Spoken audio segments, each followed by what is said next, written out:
जोहार गे सुलुक संगा चैनल पाटा खय इन तारापद हेम्ब्रम आपे सानाम को सागुन दाराम जोहार आर दुलार थुम इन चालापे कान ताबोना आर तेहें मिटंग पश्चिम बांगला सरकार जहाँ प्राइमरी टीचर रिक्रूटमेंट आरेना मिटंग नोटिस ए जारी कदा ओना नोटिस गे तेहें कटी बन पढ़ा बुझाव लेगे आदि गमके कोगे आदि कोगे कुली पे दोहो कदा नाना हुनार लेकाना अकोय को कॉल करते अकोय को मैसेज ते अकोय को कमेंट तलाते तो ओनागे नोआ वीडियो तलाते सनाम कुकली ना तेला एम रिकया और जहाँ को बांग बाडायोक कान से बांग बुझोक कान ओना को इदी कते लई तबोना तो नोडे होय पे नेले गया नोआ नोटिस नोआ दो हुयुक कना पश्चिम बांगला सरकार जहाँ वेबसाइट ओना वेबसाइट खन हताव कना तो नोडे मेमो नंबर पे नेल ᱧᱟᱢᱮᱜᱼᱟ नोआ नोटिस रिलीज कना नोआ डेट पे नेल ᱧᱟᱢᱮᱜ ताबन गया तो नोआ नोटिस रे चे लई केदा जे चे चे क्राइटेरिया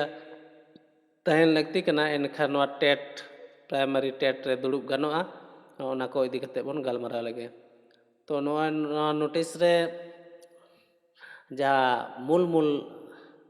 बाडाय तेना को ओना को लई तबोना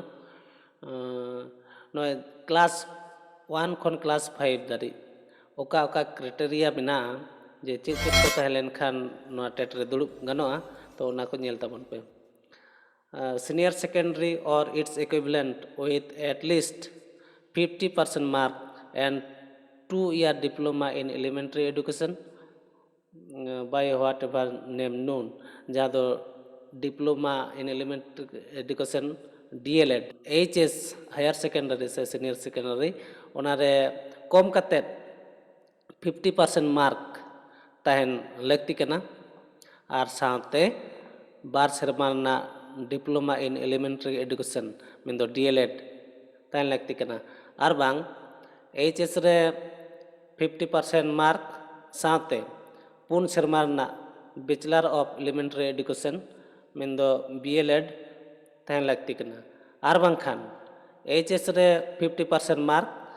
और साथे diploma in education RCI recognise से अनुमोदन तहन दरकार कना जहाँ को स्पेशल एडुकेशन ते पे दुड़ुब कान ताबोना उनको को दो आर बांखान ग्रेजुएशन रे कम कते 50% मार्क तहन लगती कना आ साथे BEd तहन लगती कना तो नोआ दो हुई कना जनरल को लगी 50% मार्क दो और जहाँ को ST SC OBC मिना कर बन तबना से जहाँ फिजिकल हैंडिकैप एक्स सर्विसमैन एमन को लगी दो 5% छाड़ तहना मेन दो 45% से 45% नंबर तहलेन खान हो नोरे दा को ᱧᱟᱢᱟ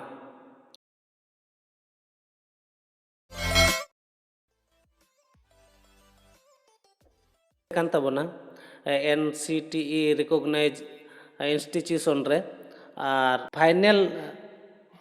बिनिट पे आ जहाँ को DED कोर्स पे एडमिशन करना जहाँ दो RCI ना रिकॉग्नाइज मिना उनको को हो फाइनल एग्जाम पे एम कदा मेनका नित हो रिजल्ट आरी उडुकोआ उनको को हो नोरे फाइनल एग्जाम पे एम कदा मेनका नित हो रिजल्ट आरी उडुकोआ उनको को हो नोरे दुड़ुब पे ᱧᱟᱢᱟ आ जहाँ को BEd पे एडमिशन करना BEd रे एडमिशन करते फाइनल एग्जाम पे एम का तबना मेनका रिजल्ट आरी उडुकोआ उनको को हो नोरे दुड़ुब पे ᱧᱟᱢᱟ आर जहाँ को नित हो DLED से DED BEd DED special education BEd part 1 पे एम कदा सेशन 2020 खन 2022 उनको को होनवारे दुड़ुब पे ᱧᱟᱢᱟ जहाँ को पार्ट 1 एग्जाम पे एम कदा नितो जहाँ पे पढ़ा कना DLED DED BEd special education DED और BEd उनको को हो जहाँ पार्ट 1 एग्जाम पे एम कदा 2020 ᱠᱷᱚᱱ 2022 ᱥᱮᱥᱮᱱ ᱨᱮᱱ तो उनको को नोआ टेट एग्जाम रे दुड़ुब रना चांस मेना नोआ होइना ओका ओका एकाडेमिक तहन दरकार कना ओना को इदी कते दोसार जहाँ पे कुकली का तबना जे सान्ताड़ी ते दुड़ुब लगी ते दो चेत चेत लगा कना तो ओना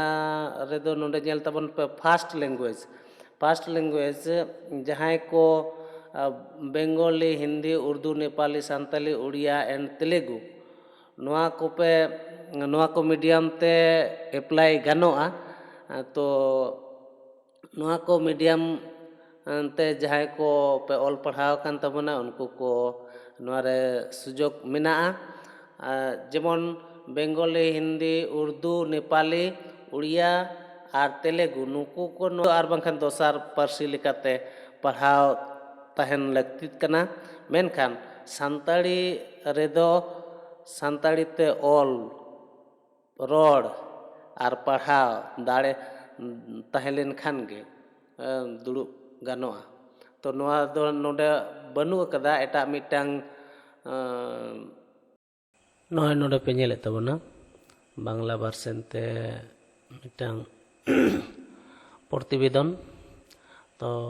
नोआ रे जहाँ सान्ताड़ी मीडियम रना कथा लय हुयुग कान तहन ओना को ऑल कदा तो नेल तबन पे नोंडे मेना जे माध्यमे शून्य पदे आवेदन करबे सेई भाषा पढ़ते लिखते ओ बोलते जानते होबे नोंडे नेल तबन पे जे भाषा विद्यालय जन्य आवेदन करबे सेई भाषा के उच्च माध्यमिक स्तरे प्रथम बा द्वितीय भाषा हिसाबे पढ़े थाकते होबे तबे सावताली माध्यमिक क्षेत्रे शुधुमात्र पढ़ते बोलते और लिखते पारलेई आवेदन करा जाबे तो निया खन बाडाय जामोग कना जे जहाँ सान्ताड़ी मीडियम रना स्कूल रे जहाँ को पे माचेत से टीचरों लगिदोग कना उनको को दो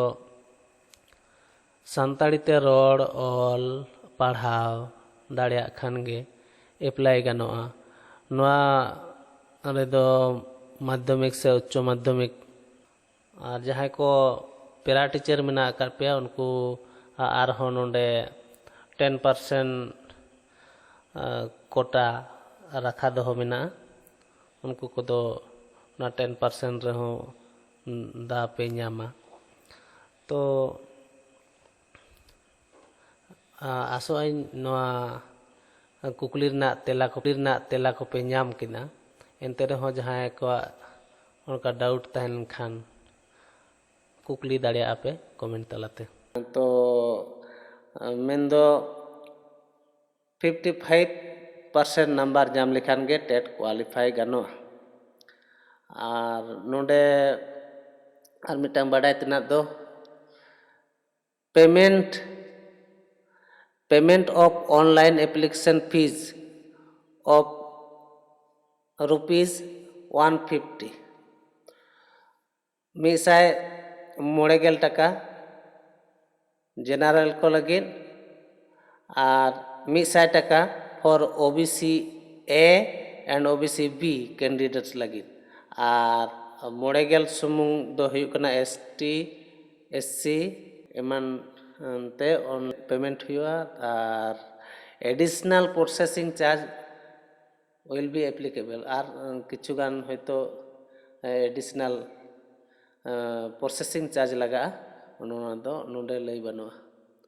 तो निया कना बुआ जहाँ मूल नोटिस रना लई तिना दो और